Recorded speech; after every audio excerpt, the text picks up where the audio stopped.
Assalamualaikum warahmatullahi wabarakatuh. Perkenalkan, nama saya Al-Kahfi Permadana dari kelas 12 MIPA 6, nomor absen 2. Di sini saya akan menerangkan topik materi tentang akuntansi secara umum, persamaan dasar akuntansi, dan contoh soalnya. Oke, yang pertama kita masuk di materi akuntansi secara umum. Pada dasarnya, akuntansi berkembang dari sistem tata buku.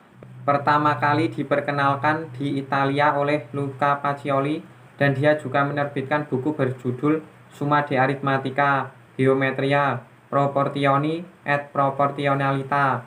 Pada salah satu bagian buku tersebut berisi tentang pengetahuan akuntansi. Oleh karena itu, Luca Pacioli merupakan orang pertama yang menulis pengetahuan akuntansi. Para penganutnya memberikan gelar Bapak Akuntansi kepadanya. Sekitar pertengahan abad ke-18 sampai abad ke-19, akuntansi tidak hanya berkembang di Eropa, tetapi juga sampai di daratan Amerika yang terkenal dengan sistem Anglo-Sakon. Perkembangan akuntansi di Indonesia dapat kita lihat mulai pada zaman penjajahan Belanda. Di Indonesia, akuntansi telah digunakan dalam pembukuan sejak tahun 1642 oleh pemerintah Belanda. Pada catatan Ampoan Society, perusahaan milik Belanda yang beroperasi di Indonesia, memperlihatkan penggunaan tata buku sistem kontinental. Memang pada mulanya Indonesia menganut sistem kontinental, sama seperti yang dipakai Belanda. Dalam perkembangannya, sistem kontinental semakin ditinggalkan dan semakin banyak diterapkan sistem akuntansi Anglo-Sakon. Berikut ini ada beberapa definisi akuntansi. Yang pertama, menurut AICPA. AICPA mendefinisikan akuntansi sebagai seni mencatat, menggolongkan, serta meringkas transaksi dan kejadian yang bersifat keuangan dengan cara tertentu dan dalam bentuk satuan uang, serta menafsirkan hasil-hasilnya. Yang kedua, menurut AAA, akuntansi adalah proses mengenali, mengukur, dan mengomunikasikan informasi ekonomi untuk memperoleh pertimbangan dan keputusan yang tepat oleh pemakai informasi yang bersangkutan. Yang ketiga, menurut sudut pandang pemakai, akuntansi dapat didefinisikan sebagai suatu disiplin ilmu yang menyediakan informasi yang diperlukan untuk melaksanakan kegiatan secara efisien dan mengevaluasi kegiatan-kegiatan suatu organisasi. Yang keempat, menurut sudut pandang proses kegiatannya, akuntansi dapat didefinisikan sebagai suatu proses pencatatan, penggolongan, peringkasan, pelaporan, dan penganalisisan data keuangan suatu organisasi. Berikut tadi adalah definisinya. Dalam prosesnya, akuntansi akan menyediakan informasi yang berkaitan dengan keuangan perusahaan dalam bentuk laporan keuangan. Standar kualitas laporan keuangan harus sesuai dengan standar akuntansi keuangan yang telah ditentukan oleh Ikatan Akuntan Indonesia. Berikut ini karakteristik laporan keuangan yang memiliki kualitas yang baik, yaitu relevan, dapat dimengerti, dapat diuji, netral, tepat waktu, daya banding, dan lengkap. Oke, yang kedua kita masuk di materi persamaan dasar akuntansi. Persamaan dasar akuntansi adalah hubungan antara unsur-unsur harta, utang, dan ekuitas dalam satu posisi keuangan perusahaan. Dalam praktiknya, sistem akuntansi yang digunakan adalah sistem berpasangan. Dengan sistem ini, setiap pencatatan transaksi yang terjadi dalam perusahaan selalu mempengaruhi dua bagian atau lebih, sehingga akan menghasilkan keseimbangan yang merupakan ciri dari akuntansi berpasangan. Bentuk keseimbangan ini disajikan ke dalam persamaan dasar akuntansi. Berikut adalah unsur-unsur dalam persamaan dasar akuntansi. Yang pertama adalah aset. Aset adalah kekayaan yang dimiliki oleh perusahaan dan diharapkan dapat memberi manfaat untuk masa yang akan datang.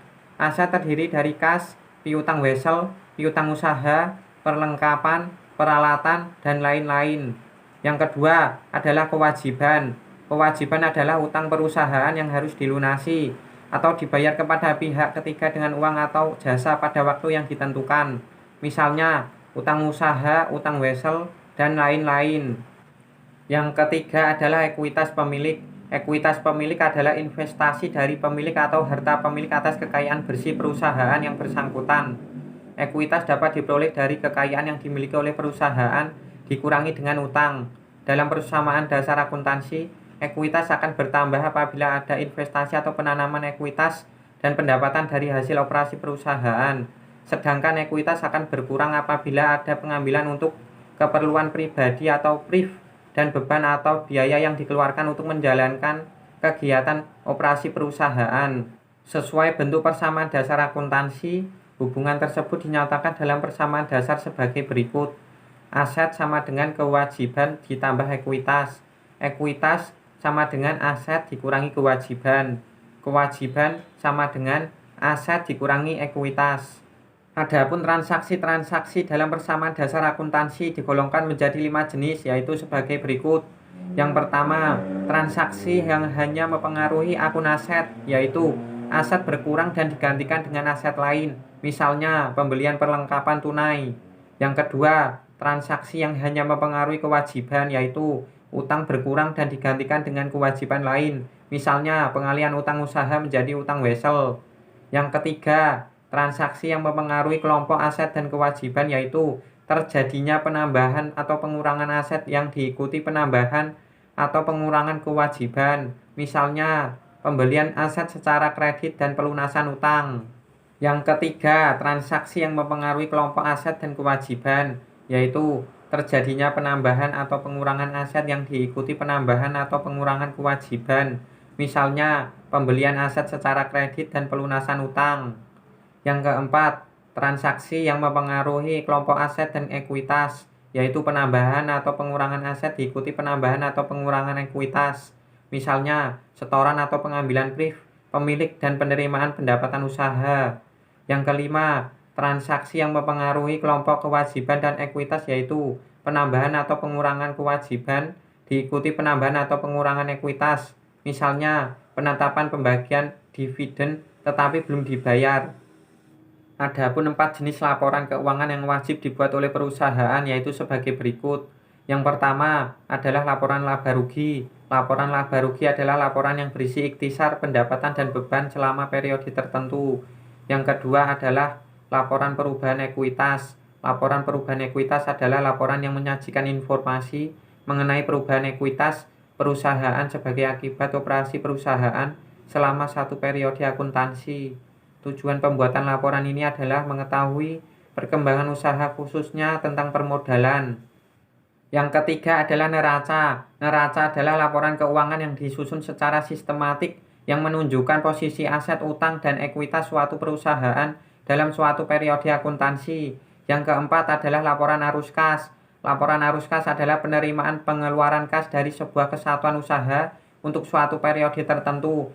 Tujuan dari laporan kas adalah menyajikan informasi tentang penerimaan kas dan pengeluaran kas sebuah perusahaan dalam bentuk satu periode tahun buku. Berikut ini ada beberapa contoh soalnya. Berikut ini contoh soalnya. Diketahui soal pada gambar tersebut. Lalu pertanyaannya, buatlah persamaan dasar akuntansinya dan laporan laba rugi. Berikut ini adalah jawaban persamaan dasar akuntansi dari soal tersebut dan jawaban akhirnya seimbang. Berikut ini adalah jawaban laporan laba rugi dari soal tersebut dan hasilnya yaitu laba bersih usaha 38 juta. Berikut itu adalah video mengenai materi akuntansi, persamaan dasar akuntansi, dan contoh soalnya. Apabila ada kesalahan kata, saya mohon maaf. Sekian, terima kasih. Wassalamualaikum warahmatullahi wabarakatuh.